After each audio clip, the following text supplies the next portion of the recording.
آهی حسرت از دو چشمم جوی سیلاب می رود، آهی پر درد از دلم هر لحظه سوزان می رود. صد دریغ این عمر بهوده برفت در گفتگو، صد دریغ این عمر بهوده برفت در گفتگو. و دریغا وقتی مردن اشک حسرت می رود. در میانی آب و گل گشتم غفلت از خدا، وقتی مردن آب حسرت از دو چشمم می رود. من ندانم غیر ذات تو دیگر دستگیر نیست، هر زمان دارم ندامت عقل حیران می رود.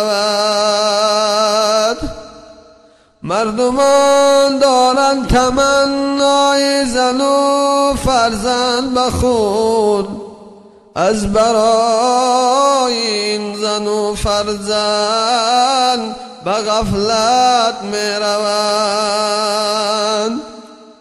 من در این دهر مغیر خون دل خوردم مدام، از برای عشق او از دل خوناب می رود.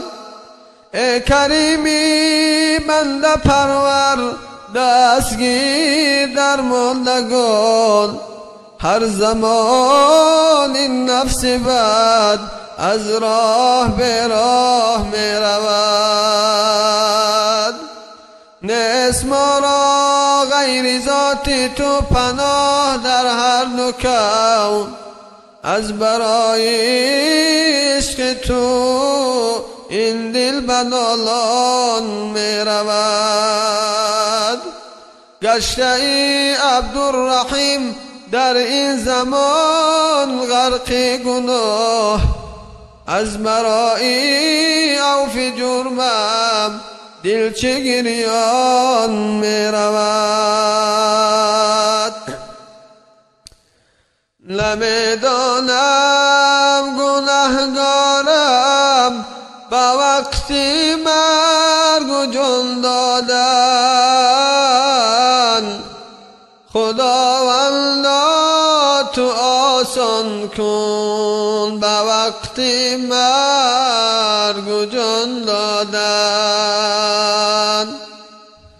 خداوندا نگهداری مرا از وسوسه شیطان،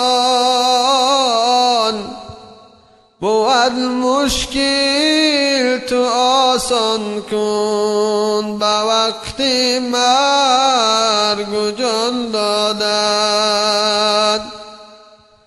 دمی آخر یا رب تو نگاه داری مرا ایمان، که چون حافظ توی ما را ز شر او امان دادن. خدایا دوستانی خود فضل خود نگاه داری، که چون حافظ توی یا رب ز شر بد امان دادن. بیامرز دوستانت را ز فیض جود و احسانت، دمی آخر بکن آسان به مثل تشنه آب دادن.